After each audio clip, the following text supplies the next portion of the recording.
We're joined now at the Public Affairs Console in the Mission Director Center by Bruce Reed. He is the mission manager for the Landsat Data Continuity Mission spacecraft for NASA's Launch Services Program. And Bruce will be walking through some of the things that we've been doing to get the Atlas V and the LDCM satellite ready for our launch today. Bruce, first of all, tell us a little bit, have there been any unique requirements that we've had to do to prepare for LDCM? Well, George, the LDCM spacecraft is unique, as are all the NASA spacecraft. And so it's always a challenge on every mission to meet those particular requirements. For instance, the LDCM spacecraft needs to have 60 minutes of continuous sunlight after separation. So we've designed the trajectory such that that will occur. And also they have very stringent tip-off rate requirements. So the launch vehicle will do a compensation maneuver just before separation. So every NASA mission is unique in its own way, and we work out those requirements to make sure everything is met. Well, Bruce, we have some video now. If you tell us a little bit as we go along some of the things that are happening here. So this is the Atlas V booster rolling out to the pad. This is all the way back in October. And you can see the booster is pretty large. It's about 100 feet long. And it looks like they've got the front end of it attached to the 60-ton crane at the mobile service tower.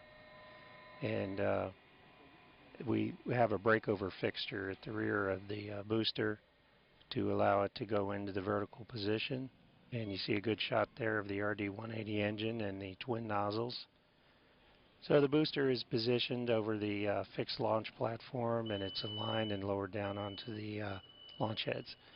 So this is the Centaur stage. You can see the RL-10 engine there, built by Pratt & Whitney Rocketdyne. This is a cryogenic stage, liquid oxygen and liquid hydrogen, and it'll be hoisted atop the interstage adapter, which is on the booster.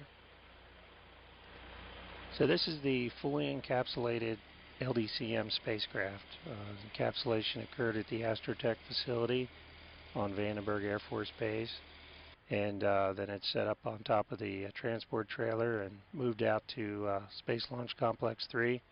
This was on January 25th, and you can see we have air going into the payload fairing.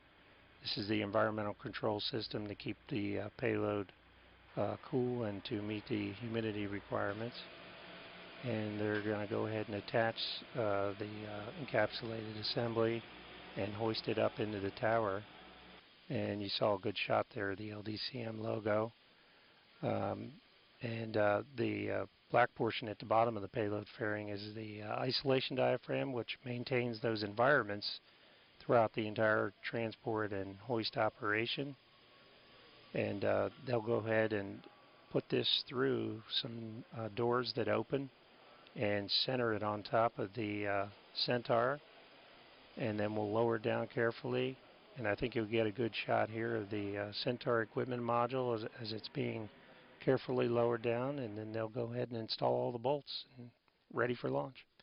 Bruce, thanks very much, and best of luck to you and the Goddard team, the Orbital Sciences team, and the entire NASA Launch Services program that's here, been working on this for quite some time for today for a launch that has held the schedule here at the end pretty well. So Bruce, thanks very much for coming by. Thank you, George.